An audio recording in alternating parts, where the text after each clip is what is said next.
Alsace, exactement à Rorschwihr dans le Haut-Rhin, où nous allons parler de la gestion de la flore viticole au sein d'une exploitation vitivinicole. Et on va retrouver Théo Baumer qui va nous expliquer la gestion et sa vision sur la gestion de l'enherbement tout de suite.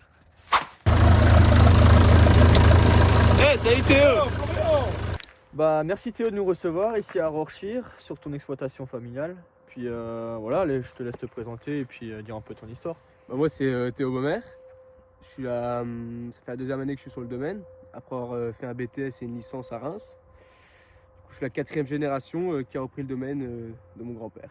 Tu peux un peu nous parler de la gestion des sols qu'il y avait sur l'exploitation avant ta venue? Du coup, avant ma venue, même encore avant, on travaille sur, comme un peu tout le monde, une viticulture intensive, des herbages, de l'interrant, du cavaillon complet.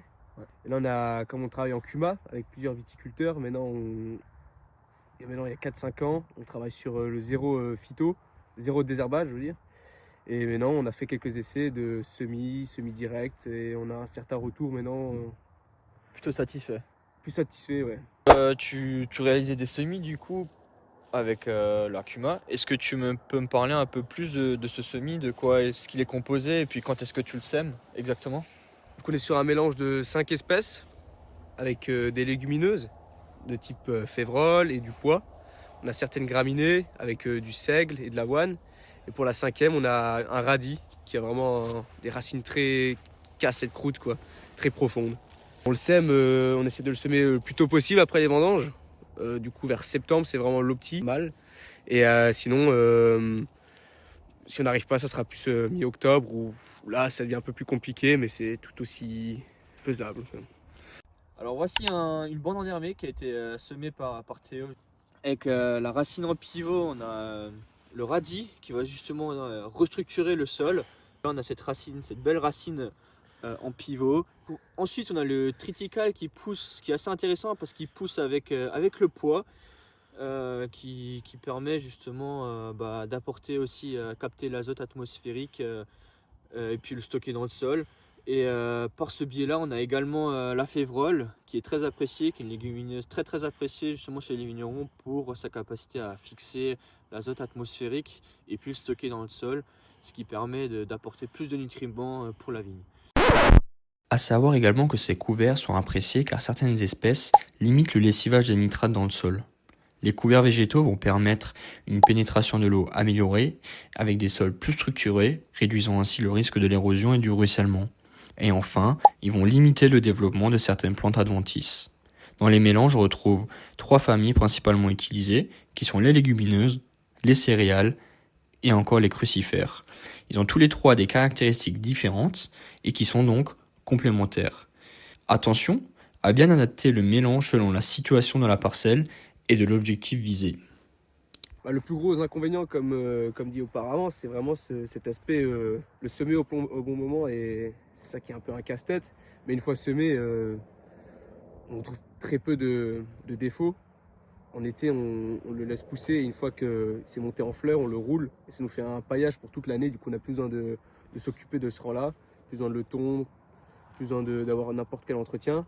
Et même pour les plans de roulage, on roule dessus, quand même une belle portance. Et même ce côté paillage qui capte l'eau, qui permet de garder l'eau, c'est vraiment hyper intéressant, surtout dans les années très sèches qu'on connaît en ce moment, quoi.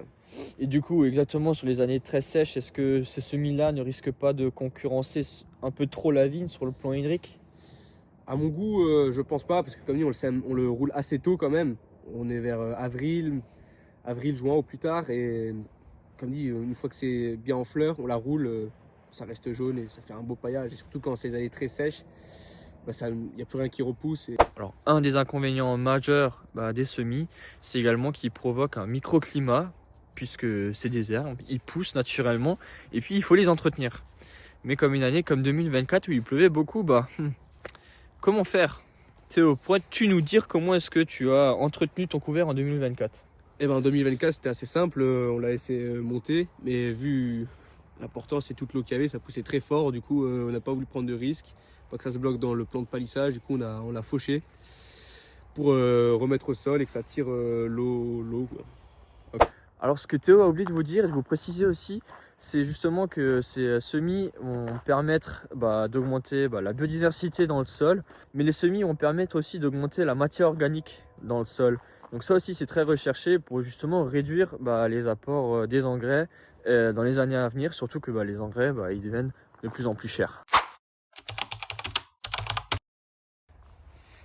Du coup, c'est la première année, on a travaillé le cavaillon pour passer au zéro désherbage.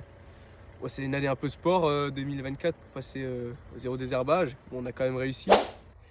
On a quand même pas mal d'herbes sous le cavaillon. Je pense sur des années un peu plus sèches et à son importance. Alors Théo, est-ce que tu réalises également des tests de ton côté Cette année, on va faire notre premier essai sur 2 parcelles. Une parcelle, on va planter la luzerne et une autre, on va planter du trèfle. On fait ces essais-là pour éviter de semer chaque année parce que c'est un couvert permanent qui se ressème naturellement chaque année. Et vraiment, c'est 2 espèces hyper intéressantes mais qui ont un aspect racinaire complètement différent. On est vraiment sur une luzerne avec des racines très profondes qui permettront de casser cette croûte de labour et de passage qu'on a en viticulture. Et un trèfle avec des racines un peu moins profondes. Et tu m'as mentionné également que vous réalisez un paillage sur une des parcelles. C'est ça, sur certaines parcelles on fait un paillage, du coup ce qu'on cherche à avoir c'est rapporter du carbone pour augmenter le taux de matière organique dans nos sols. Voilà, on arrive gentiment sur la fin de cette petite interview. Est-ce que tu peux nous donner un conseil sur la gestion du sol?